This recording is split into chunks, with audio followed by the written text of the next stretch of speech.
Eu vou começar com um vídeo, com uma fala do senhor Alexandre de Moraes.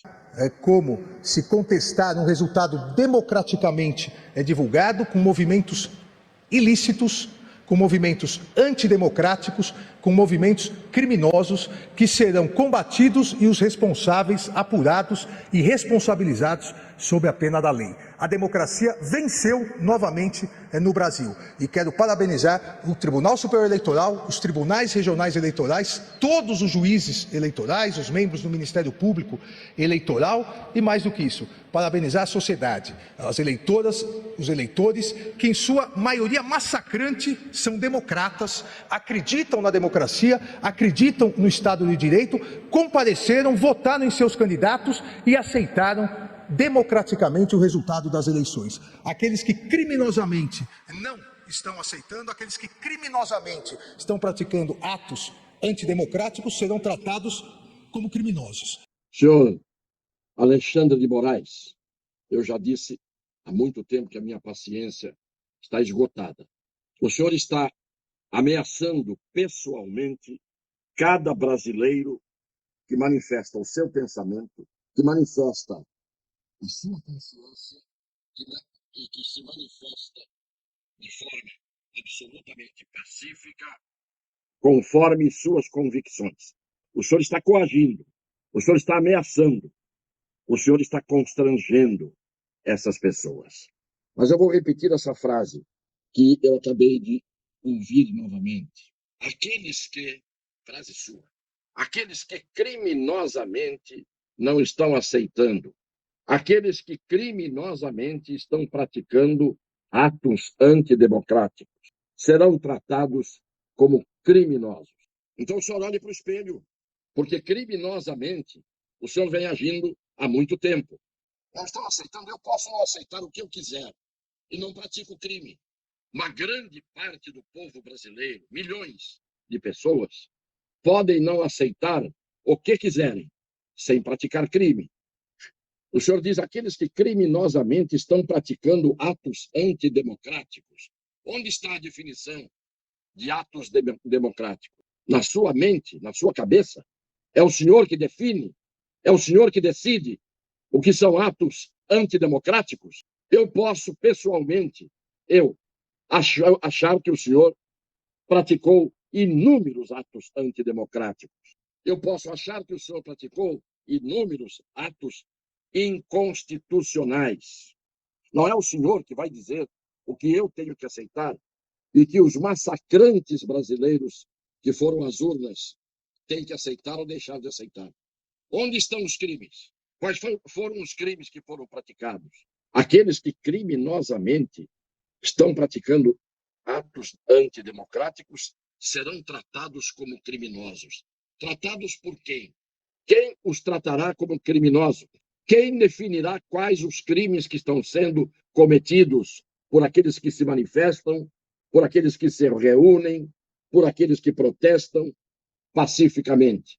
Ou haverá novamente tipificação de condutas que não constituem crime, segundo a lei, mas perante o Supremo Tribunal Federal passam a constituir condutas, passam a constituir crimes? Segundo os critérios que o senhor adota? O senhor sabe que não é legislador. E o senhor sabe que não pode haver nenhuma conduta tipificada como crime, senão por força de lei. E quem faz lei é o Poder Legislativo, não é o Supremo Tribunal Federal. Porque esta ameaça que o senhor renova, depois de ter chamado de imbecis aqueles que usam rede social, não todos, mas disse a rede social deu voz, as redes sociais e a internet deram voz aos imbecis. Isto é postura de um ministro do Supremo Tribunal Federal? Onde é que está a tipificação criminal daqueles que se manifestam, daqueles que têm o direito de protestar, têm o direito de reunir-se, têm a liberdade de associação, que estão aqui na Constituição? Todas essas liberdades, o senhor resolve decidir se as revoga. O que se lamenta é que o Congresso Nacional fique de cócoras diante de suas decisões. O senhor está incorrendo, senhor Alexandre de Moraes, em crime de abuso de autoridade. Eu já falei aqui de casos de prevaricação, porque quem toma determinadas atitudes no exercício do poder, como funcionário público, servidor público que o senhor é, quem toma essas atitudes está cometendo crime de abuso de autoridade e, em alguns casos, de prevaricação, quando determinadas atitudes são tomadas por questão pessoal, ou por capricho, ou por interesses de terceiro. Está na lei o que eu estou dizendo. Está na lei penal. Não consigo me calar diante dessa truculência, até na forma de falar. O senhor está se manifestando na nação com fisionomia de ódio, com os olhos esbugalhados, a face crispada, falando em democracia, mas com essa expressão de ódio, de confrontação. O senhor não é um pacificador. O senhor acirra os ânimos. O senhor provoca. E era preciso que alguém dissesse isso ao senhor, pessoas que o senhor ouvisse. Não é a mim que o senhor ouvirá. Nem eu tenho essa pretensão de querer que o senhor me ouça. Quando as facções criminosas no Rio de Janeiro comemoraram o resultado do primeiro turno das eleições, brandindo suas armas absolutamente bélicas, não são os revólveres e as pistolas de baixo calibre que são vendidas, a qual tem direito de portar cada cidadão de bem. Ali ninguém tem porte de arma. Aquelas armas não são armas fabricadas no Brasil. Aquelas armas não têm um porte permitido, nem a aquisição. E quando todos aqueles metralhavam, as suas armas funcionavam em sinal de regozijo pelo resultado da eleição, eu não vi ninguém do Supremo Tribunal Federal tomar uma atitude, dizer uma palavra.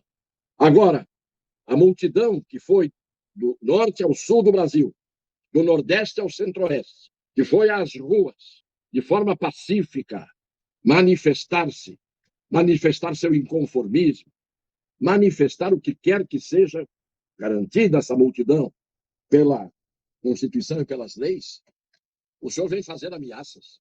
E o senhor não está sozinho nisso. O senhor não está sozinho nesse comportamento de uma alta magistratura que tinha que ser mediadora, embora não tenha essa função constitucional. Pacificador foi o presidente Bolsonaro, por exemplo, que pediu às multidões que estavam nas ruas para não impedirem a liberdade de locomoção, a liberdade de ir e vir, que não incitou os seus massacrantes eleitores, porque não houve nada massacrante na diferença proclamada, divulgada, relatada dos votos de cada um nessa eleição. Eu não vi ninguém ser massacrante e ninguém ser massacrado se esses números são números corretos. Então, a multidão massacrante de brasileiros que tem o direito de protestar, de se manifestar, tem até o direito de ir à porta dos quartéis. Por que não? Onde está o crime de alguém se dirigir à porta dos quartéis? Agora o senhor vai mandar prender milhões de brasileiros que, em incontáveis cidades do Brasil, saíram às ruas ou foram pedir intervenção? Por que o senhor não se indaga de por que o povo está pedindo intervenção? É esta a reflexão que tem que ser feita.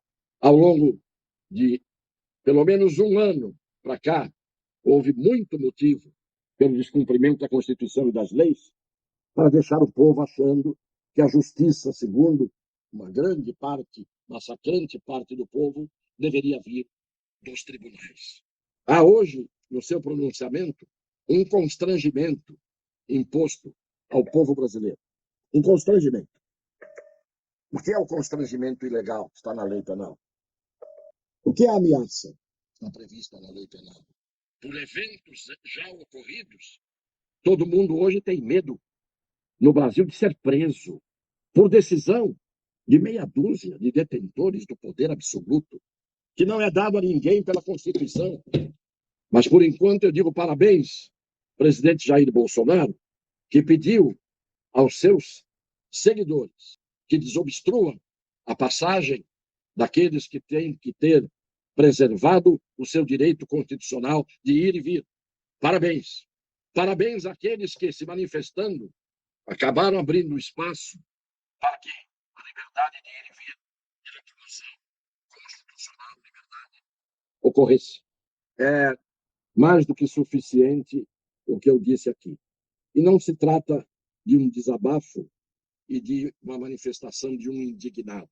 Trata-se de alguém que insiste contra as forças antagônicas ao meu espírito libertário, constitucionalista, legalista e amante do direito, de poder dizer, por enquanto, o que eu penso, o que eu sinto e o que eu quero.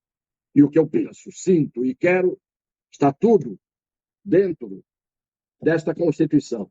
Eu não gosto de usar a expressão 4 linhas da Constituição, como diz o presidente Jair Bolsonaro e outras pessoas e outros juristas de verdade, porque as 4 linhas, para quem segue as regras das 4 linhas, muitas vezes é quase que equivalente às 4 paredes de uma cela. Nós ficamos prisioneiros das 4 linhas, enquanto aqueles que jogam ou atuam fora das 4 linhas são os nossos carcereiros morais, sem trocadilho. Por favor, compartilhem. É importantíssimo o compartilhamento para que a nossa voz, que é uma voz que busca ser justa, possa levar a todos uma palavra respeitosa, mas rigorosa, de alguém que é cumpridor do direito, das leis e tenta ser um agente aplicador da justiça. Uma grande saudação a todos e um beijo no coração das pessoas de boa fé.